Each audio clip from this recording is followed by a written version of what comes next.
I do solemnly swear or affirm that I will administer justice without respect to certain persons, do equal right to the rich and the poor, and that I will faithfully and impartially discharge all duties incumbent upon me, agreeably to the best of my abilities and to the Constitution of the United States, so help me God.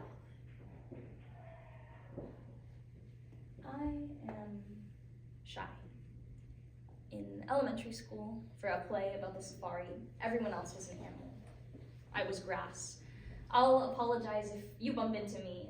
I'll accept every pamphlet handed out on the streets. If there's no more half and half on the counter at the coffee shop, I'll just take my coffee black.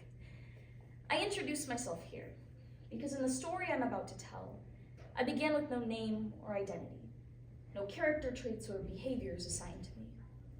I was found as a half-naked body, unconscious, no wallet, no ID. No one knew where I came from, who I belonged to, or who I was. Deputy Adams and Deputy Taylor were discharged regarding a report of a female on Stanford campus who was unconscious but still breathing. Taylor reported that he found the girl lying behind a dumpster completely unresponsive. He said that her dress was hiked up to her waist and she did not have any underwear on. A witness came up to Taylor and said they had him pinned down over there. The witness reported that the suspect was found on top of the girl. In 2018 alone, the National Resource Center for Sexual Violence found that there were over 734,000 reported cases of rape and attempted rape. Yet the Washington Post observes that only 0.8% of any criminals actually face jail time. In other words, 729,000 of these victims every year see no justice served to their abusers. So today, through the novels Know My Name by Chanel Miller and Missoula, Rape in the Justice System in a College Town by John Krauker, the poem Paper Dolls by Sierra DeMulder, Chanel Miller's Victim Impact Statement, and articles from the Supreme Court of the United States in the case of California versus Brock Allen Turner, case dismissed, a program, because the verdict is in, and our court is guilty. One nurse slid a blue plastic roller out from her lab coat.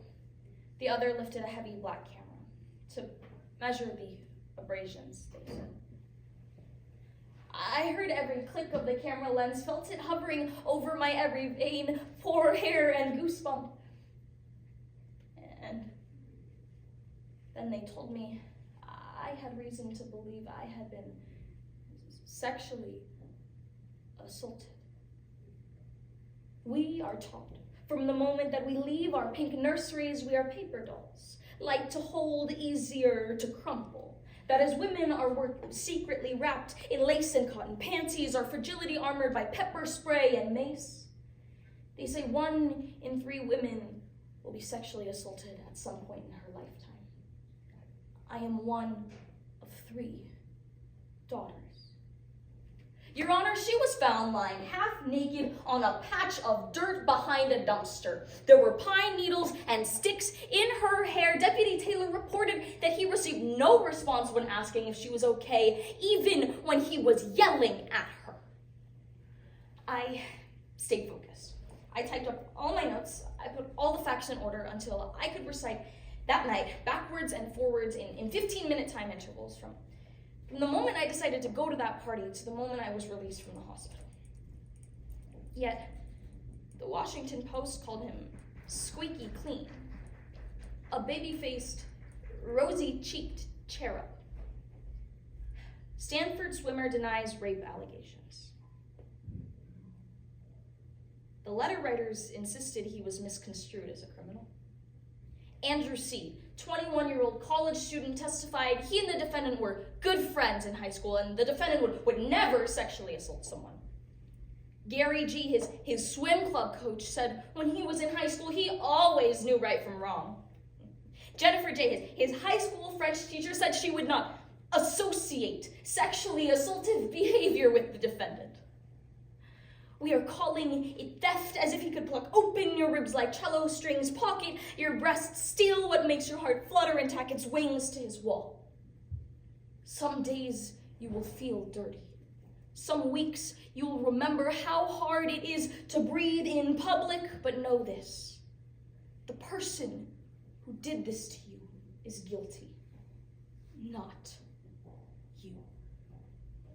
Her blood alcohol content at 1:05 a.m. was between 0.241 and 0.249, enough alcohol to make a person of her size pass out. She was passed out when this crime was committed, Your Honor. Explain to me how she could have consented to what happened to her. In his testimony, Brock said the only reason we ended up on the ground was because I fell. If a girl falls down, you help her up. If a girl falls down, you don't remove her clothes, mount her, and hump her. If a girl falls down, you help her up. Brock, I believe this case is going to be listed as unfounded. I feel that no real crime has been committed here, simply a misunderstanding. When I was told to prepare in case we didn't win, I said that was not something I could prepare for. I was weak, I was defenseless, I had no voice. I was told my memory loss would be used against me. You know, the judge took into consideration that he had a swimming scholarship at Stanford. How fast he swims doesn't change what he did to me. And his attorney constantly reminded the jury that he is the only one we can believe because I can't remember what happened to me. He says, well, we don't know exactly when she went unconscious. Fine. Maybe my eyes were still fluttering. Fine. Maybe my body was not completely limp yet. That was never the point. I was too drunk to speak English long before we ended up on the ground. I should have never been touched in the first place. In the case of the state of California, plaintiff versus Brock Allen Turner, a moderate county jail sentence of 90 days is recommended. We find from the character letters that Brock has demonstrated moral conduct up until the point of the incident. The incident. The unfortunate result. 20 minutes of action. You know, in swimming, 1/100th of a second is the difference between victory and loss, yet they wanted to write off what happened to me as insignificant. But 20 minutes was only the beginning. Who counts the hours waiting in doctors' offices, the days spent wringing my hands in therapy, the nights spent lying awake wondering why I should wake up again in the first place? You know, they talk so much about how hard this trial has been on him, how he's going to lose his scholarship, but what about me? Who talks about what happened to me? Who counts that? Nothing can be stolen from you. There is no locket that lies inside of you waiting to be seen and touched and left on concrete. Some ashtray of a man picked you to play his Eden, but I will not watch you collapse. Universities have long been accused of lacking the sophistication or the resources to deal with cases like mine. And I agree, serious crimes need to be handled by serious institutions. But schools have the power to protect their students. If a student can be swiftly expelled for plagiarism or dealing drugs, why is the same not true when it is clear that they pose a threat to other students? His reputation?